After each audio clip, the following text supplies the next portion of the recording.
வணக்கம். நான் உங்க காட்சன் வர்தா. நீங்க பார்த்துக்கிட்டு இருக்கிறது ஜிவி இன்னர் வாய்ஸ். என்னடா இன்னர் வாய்ஸ்னு புதுசா சொல்றேன்னு பார்க்குறீங்களா? அதாவது இது என்னோட இன்னர் வாய்ஸ் இல்ல. நம்ம தாராவி பப்ளிக்கோட இன்னர் வாய்ஸ். என்னன்னு பார்த்தீங்கன்னா, ரீசென்ட்டா நெறைய பேரு மென்டல் ஹெல்த் இஷ்யூனால ரொம்பவே பாதிக்கப்படுறாங்க. அதாவது சூசைட் தாட்டா இருக்கட்டும், ஆங்சைட்டியா இருக்கட்டும், ட்ராமாவா இருக்கட்டும், இந்த மாரி நெறைய விஷயங்கள் இருக்கு. இதனால ரொம்பவே யங் ஜென்ரேஷன் வந்து பாதிப்புக்கு உண்டாகுறாங்க. ஸோ இத பத்தி ஒரு சொல்யூஷன், ஒரு எபிசோட், ஒரு ஷோ பண்ணா எப்படி இருக்கும்னு நெனைக்கும்போது தான் இந்த ஜிவி இன்னர் வாய்ஸ் தாட்ல வந்தது. ஆ என்னோட வந்து இத பத்தி பேச ஒரு ப்ரொஃபஷனல் ஜாயின் ஆக போறாங்க. அவங்க நேம் வந்து பவித்ரா. ஸோ இந்த எபிசோட்ஸ், இந்த ஷோஸ் வந்து எப்படின்னா, வாரம் வாரம் ஒவ்வொரு டாபிக்ல நம்ம டிஸ்கஸ் பண்ணுவோம். நெறைய டாபிக்ஸ் இருக்குது. ஸோ அவங்க இதுக்கு எந்த மாரி சொல்யூஷன் குடுக்காங்கன்னு பார்ப்போம். வாங்க.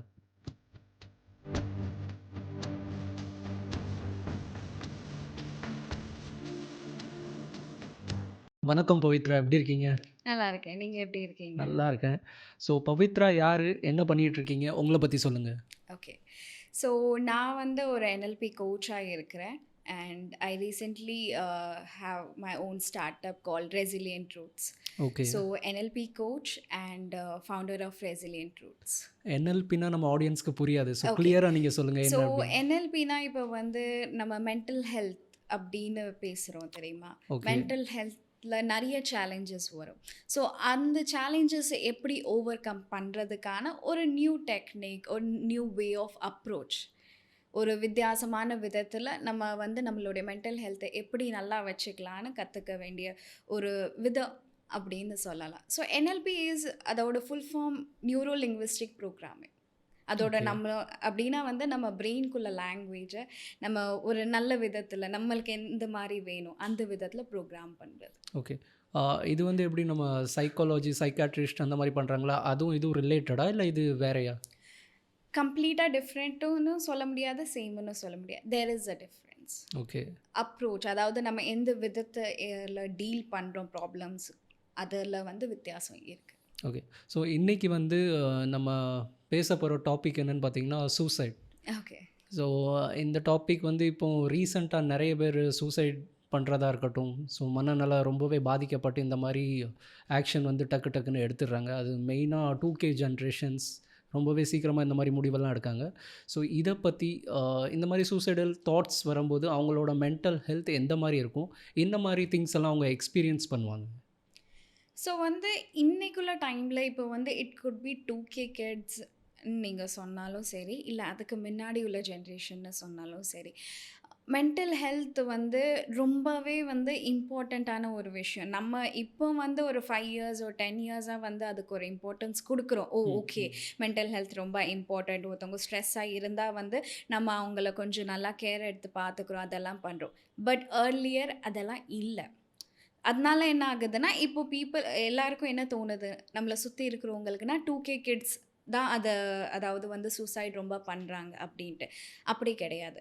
அண்ட் இப்போ அவங்களோட மனநலம் எப்படி இருக்கும் அப்படின்னு நம்ம பார்த்தோம்னா வந்து, இட் இஸ் எக்ஸ்ட்ரீம் பிரஷர். ஏன்னா வந்து இப்போ உள்ள ஜெனரேஷனுக்கு வந்து பிரஷர் ஹேண்டில் பண்ண தெரியல, கரெக்ட். முடியவும் மாட்டேங்குது. கரெக்ட். அண்ட் அந்த ஒரு காரணத்தினால they go to the extreme step suicide. ம்ஹ்ஹ்ம். அதாவது வந்து அவங்க அவங்க லைஃப் எண்ட் பண்ணணும்னு நினைக்காங்க. அவங்களுக்கு என்ன தோணுதுன்னா, நான் என் லைஃப எண்ட் பண்ணிட்டேன்னா, என் ப்ராப்ளம்ஸ் எண்ட் ஆயிரும். ஏன்னா வந்து ஒரு பிரச்சனை வருதுன்னா, அந்த பிரச்சனைக்கு தீர்வு என்ன? அத பார்க்க மாட்டாங்க. அந்த பிரச்சனைய விட்டு நான் எப்படி ஓடலாம்? அந்த எப்படி ஓடலாம் அப்படிங்கிறதுக்கான பதில் தான் சில பேர் சூசைடா எடுத்துக்கிறாங்க. ஓகே. மோஸ்ட் காமனா எதுனால இது வந்து ட்ரிகர் ஆவுது? எதுனால இது காஸ் ஆகுது? ரொம்ப வந்து சென்சிட்டிவா இருக்காங்க. ஓகே. ரொம்ப சென்சிட்டிவா இருக்கிறதோட ஜாஸ்தி எப்படின்னா வந்து, கொஞ்சம் கூட ஸ்ட்ரெஸ் ஹேண்டில் பண்ண மாட்டுக்காங்க. ஒரு ம், ம். ப்ராப்ளம் வருதுன்னா, அந்த ப்ராப்ளம்க்கு நான் எப்படி சொல்யூஷன் தேட? அத எப்படி நான் அனலைஸ் பண்ண? அத விட்டு நான் எப்படி வெளியில வர? அத பார்க்க மாட்டாங்க. ஐயோ! எனக்கு ஏன் இந்த பிரச்சனை வந்துச்சு? நான் ஏன் இதெல்லாம் கோ த்ரூ பண்றேன் என் லைஃப்ல? அந்த ஒரு மைண்ட் செட் இருக்கிறதுனால தான் தே கோ டூ சூசைட். ஏதோ ஃபெயிலியர் ஆயிட்டு அப்டின்னா, அதுலருந்து கொண்டுட்டு வரதுக்கு உங்கட்ட அந்த மாரி என்ன ட்ரீட்மெண்ட்டுக்கு அவங்க வரலாம்? ஒரு என்ன மாரி சொல்யூஷன் அவங்க வந்து எதிர்பார்க்கலாம்? சி இந்த மாரியான பிரச்சனை இருக்கு தெரியுமா? அது வந்து ஒரு பிரேக்கப்பா இருக்கட்டும், இல்ல வந்து கரியர்ல வந்து நெறைய ப்ராப்ளம்ஸ் இருக்கட்டும், இல்ல ஃபேமிலில பர்சனலா வந்து நெறைய இஷ்யூஸ் இருக்கட்டும். எந்த மாரியான ப்ராப்ளம் வேணாலும் இருக்கட்டும். அது வந்து ஒரே ஒரு சொல்யூஷன் தான் இருக்கும். Mind set. அந்த ஓகே. ஒரு மைண்ட் செட் ஷிஃப்ட் இங்கேருந்து இங்கே மாறிட்டுன்னா they will change to completely ஒரு புது மனுஷங்க மாதிரி அவங்க லைஃப்பை லீட் பண்ணுவாங்க. ஸோ அந்த மைண்ட் செட் வந்து இப்போ ரொம்ப டிப்ரெஷனாக இருக்கும்போது அதை எப்படி மாற்ற முடியும்னு நீங்கள் நினைக்கிறீங்க? இப்போ வந்து they need to go for a support. Okay. இப்போ ஒரு சப்போர்ட் அப்படின்னு அவங்க கேட்குறப்போ தான் they will come out of that. சில பேர் வந்து லோன்லியாக இருக்கவே ஆசைப்படுவாங்க அண்ட் ஃபர்ஸ்ட்லேருந்தே அவங்க அப்படி தான் இருந்துக்கிட்டு இருப்பாங்க. ஸோ அந்த மாதிரி பப்ளிக்கிட்ட நம்ம இந்த மாதிரி சப்போர்ட் நீ எதிர்பார்க்கணும் அப்படின்னா அவங்க யார்கிட்ட இருந்து எதிர்பார்க்கலாம் அண்ட் எப்படி அவங்க வந்து அப்ரோச் பண்ணலாம்? இப்போ வந்து ஒரு இம்பார்ட்டண்ட்டான விஷயம் என்னென்னா, இந்த மாதிரி ரொம்ப வந்து இன்ட்ரோவர்ட்டாக இருக்கிறவங்க வந்து ஓப்பன் அப் ஆனால் கூட we are not living in a generation where families know what to do. என்ன சொல்லுவாங்க, மிஞ்சி போனால் இட்ஸ் ஓகே, இது நார்மல், நீ ரொம்ப ஸ்ட்ராங்கு, அப்படி இப்படின்னு தான் சொல்லுவாங்களே தவிர they don't have a solution. So அதனால தான் ஒரு எக்ஸ்பர்ட் சப்போர்ட் ரொம்பவே முக்கியம். சோஷியல் மீடியா வந்து இதோட எப்படி ரிலேட்டட் ஆகுது? அதாவது சோஷியல் மீடியானால இன்னும் பாதிக்கப்படுறாங்களா இல்லை எப்படி?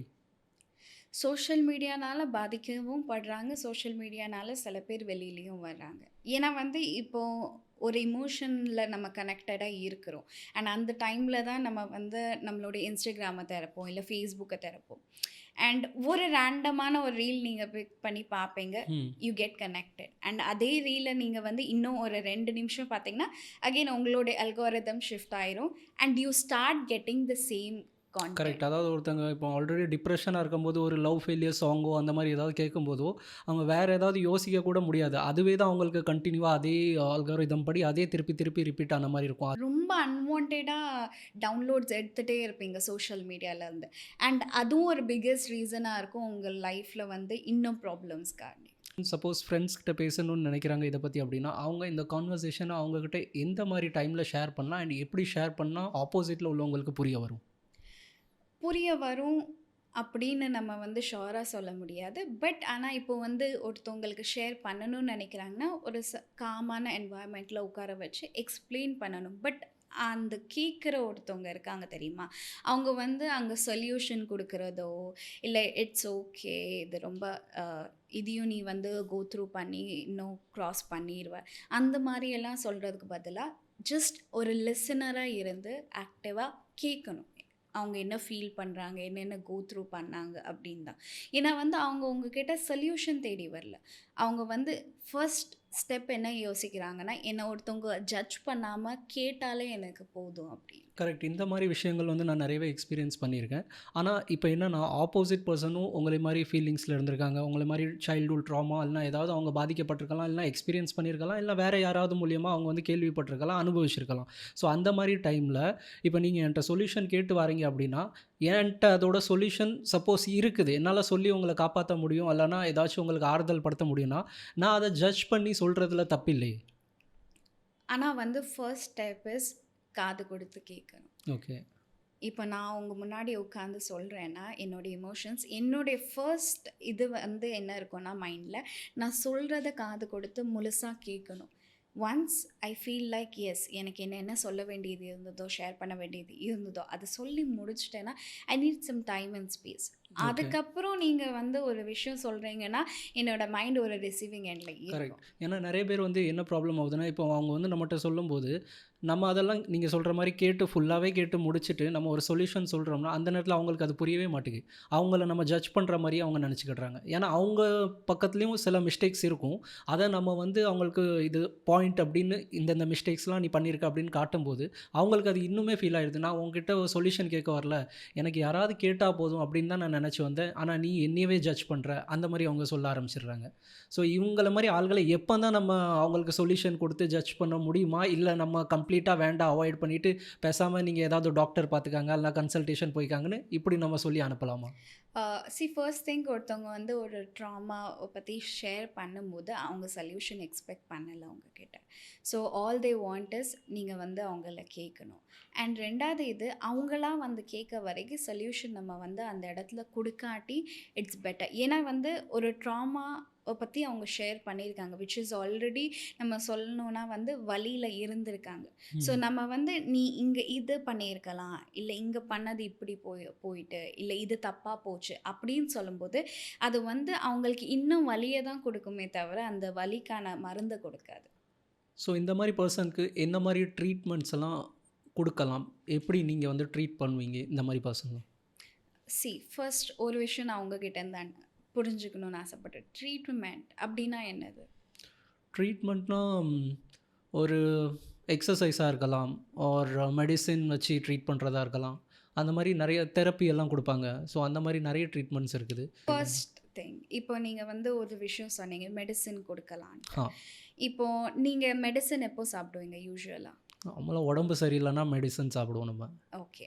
இப்போ உங்ககிட்ட நம்ம இப்போ பேசிகிட்டு இருக்கிறோம் ஒரு XYZ பர்சனை பற்றி. அவங்களுக்கு ட்ராமா பற்றி அவங்க ஒரு ஷேர் பண்ணியிருக்காங்க உங்ககிட்ட. இப்போ அந்த பர்சனுக்கு நீங்கள் எதுக்காண்டி மெடிசின் கொடுப்பீங்க? ட்ராமா ஷேர் பண்ணுறதுக்கு மெடிசன் கொடுக்க வேண்டிய அவசியம் கிடையாது. ஏன்னா ஏதாவது உடம்பு சரியில்லை, காய்ச்சல் அந்த மாதிரி இருந்தால் மெடிசன் கொடுக்கலாம். எக்ஸாக்ட்லி. ஸோ இந்த மாதிரி ஒரு சேலஞ்சஸை ஃபேஸ் பண்ணுறவங்களுக்கு நம்ம வந்து ட்ரீட்மெண்ட் கொடுக்க மாட்டோம். ஓகே. நம்ம வந்து அவங்களுக்கு வெறும் கைட் பண்ணுவோம். ஆஹா. ஒரு வழியை காமிப்போம், இந்த மாதிரி நீங்கள் லீட் பண்ணலாம் அப்படின்ட்டு. ஸோ இப்போ நீங்கள் என்கிட்ட கேட்டீங்க என்னுடைய அப்ரோச் எப்படி இருக்கும்னா, ஃபர்ஸ்ட் அவங்கள நல்லா புரிஞ்சுக்கணும் நம்ம. ஓகே. தென் அதுக்கப்புறம் மேஜராக அவங்களுக்கு என்ன பிரச்சனை. ஏன்னா நிறைய வாட்டி என்ன ஆகும்னா, அவங்க ஒன்று சொல்லுவாங்க, ஆனால் உண்மையிலேயே ரூட் காஸ் கம்ப்ளீட்லி வேற இருக்கும். அது அவங்களுக்குமே தெரியாது ஓகே. இதுதான் ஓகே. பிரச்சனைன்ட்டு. பட் அவங்களா ஒரு எசம்ஷனில் இதனால லைஃப் தான் லீட் நான் பண்ணி பாதிக்கப்பட்டிருக்கேன் அப்படின்னு. அப்படின்ட்டு. ஸோ இங்கே வந்து அவங்களுடைய லைஃப், அவங்களோட தாட் ப்ராசஸ்குள்ள பர்செப்ஷனை நம்ம மாற்றுறதுக்கான நிறைய ப்ராக்டிசஸ் டெக்னிக்ஸ் பண்ணுவோம். அது வந்து மோஸ்ட்லி வந்து அந்த சிச்சுவேஷன் வரும்போது அதை எப்படி ஹேண்டில் பண்ணணுங்கிறதுக்காண்டியும் நம்ம மேஜராக ஒர்க் பண்ணுவோம். ஏன்னா வந்து நார்மல் டைமில் நான் ஒரு ப்ராக்டிஸ் கொடுக்குறேன்னா அவங்களால ஈஸியாக பண்ணிட்டு போக முடியும். ஆனால் டாஸ்க் எங்கே அவங்களுக்கு எப்போ மெயினாக ஒரு ட்ரிகர் ஆகுதோ இல்லை ஒரு சுச்சுவேஷன் வருதோ அங்கே ஹேண்டில் பண்ணுறது தானே. ஸோ அங்கே எப்படி ஹேண்டில் பண்ணலாம், இல்லை அதுக்கு என்னென்ன பண்ணலாம் அப்படிங்கிற ஒரு கிளியரான கைடன்ஸ் அவங்களுக்கு கிடைக்கும். ஸோ இந்த மாதிரி நீங்கள் கொடுக்குறது வந்து செஷன்ஸ் எவ்வளோ செஷன்ஸ் இருக்கும் அண்ட் எவ்வளோ சீக்கிரமாக ரிசல்ட் அவங்களுக்கு தெரிய வரும்? இப்போ வந்து starting from 2 to 3 sessions result தெரிய ஆரம்பிச்சிடும். அவ்வளோ சீக்கிரமாக இம்ப்ரூவ்மெண்ட் ஆயிருமா அவங்களுக்கு? அவ்வளோ சீக்கிரமாக இம்ப்ரூவ்மெண்ட் ஆகும், சில நேரம் ஆகாது. That differs from person to person. Okay. ஏன்னா வந்து இப்போ ஒரு 5 பேர் இருக்காங்கன்னா 5 பேருக்குள்ள approach towards the solution is also different. இப்போ நீங்கள் வந்து செஷன் சொன்னீங்க, ஆனால் செஷனை தவிர்த்துட்டு உங்களோட செஷன் முடிஞ்சிட்டு கம்ப்ளீட் ஆகிட்டு நீங்கள் அவங்களுக்கு வந்து அப்ரூவ் பண்ணிடுறீங்க, இதுக்கப்புறம் உங்களால் எதிர்கொள்ள முடியும், ப்ராப்ளமை ஃபேஸ் பண்ண உங்களுக்கு தைரியம் வந்துட்டுன்னு சொன்னதுக்கப்புறம் அவங்க ரெகுலராக ஃபாலோ பண்ண வேண்டிய விஷயம் என்னெல்லாம் இருக்கும்? ப்ராக்டிசஸ் என்ன கொடுக்குறோமோ அது டெய்லி பேசிஸில் ஃபாலோ பண்ணணும். ஏன்னா வந்து இந்த ப்ராக்டிசஸ்ன்னு சொல்லும்போது எதுவும் நீங்கள் ஒரு அரை மணி நேரம் உட்காந்து இல்லை எதுவும் டிஃப்ரெண்ட்டாக பண்ண போகிறது கிடையாது.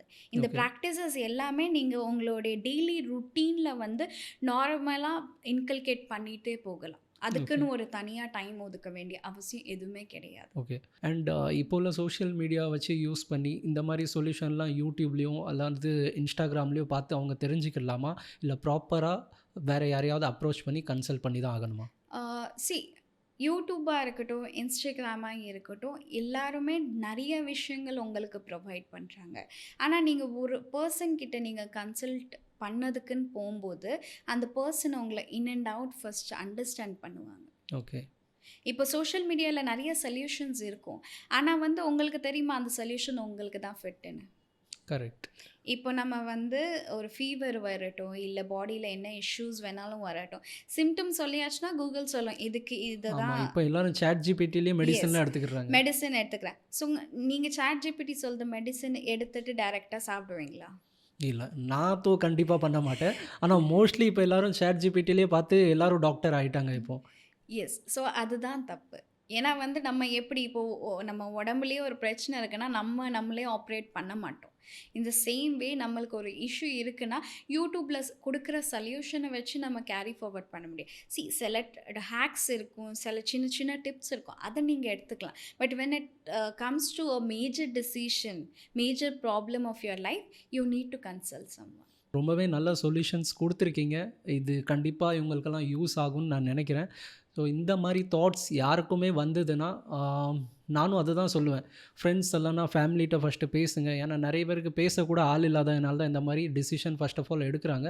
கம்ப்ளீட்டாக அவங்க வந்து ஒரு ஸ்டெப் போனதுக்கப்புறம் ஒரு மேரேஜோ அந்த மாதிரி ஏதாவது ஆயிட்டுனா எல்லாரையும் அவாய்ட் பண்ண ஆரம்பிச்சிடுறாங்க. பிகாஸ் ஆஃப் அந்த மேரேஜ் ஸ்கெடியூல், கல்யாணம் ஆனதுக்கப்புறம் எல்லாமே மாறிடும் அப்படின்னு ஃப்ரெண்ட்ஸ் எல்லாம் கம்ப்ளீட்லி அவாய்ட் பண்ணிடுறாங்க. ஸோ அந்த மாதிரி யாருமே பண்ணாமல் இருந்து ஃப்ரெண்ட்ஸ் அண்ட் ஃபேமிலிகிட்ட ஃபஸ்ட்டு கிட்டத்தட்ட சொல்யூஷன் கேட்டாலே முடிஞ்சிடும். அதுக்கப்புறமும் முடியலைன்னா உங்களே மாதிரி ஆள்கிட்ட கன்சல்ட் பண்ண வேண்டியதான். ஸோ இந்த ப்ரோக்ராம் வந்து நம்ம கண்டினியூஸ்லி நிறைய டாபிக் பேச போகிறோம். ஸோ ஃபர்ஸ்ட் டாப்பிக்கே ரொம்ப நல்ல யூஸ்ஃபுல்லான டாபிக் பேசியிருக்கோம்னு நினைக்கிறேன். ஏன்னா இப்போ கரண்ட்டாக இந்த விஷயம் வந்து ரொம்பவே நடந்துக்கிட்டு இருக்கு. அண்ட் நீங்களும் வந்ததுக்கு ரொம்ப நன்றி. தொடர்ந்து நம்ம பேசுவோம். தேங்க்யூ. Thank you God's.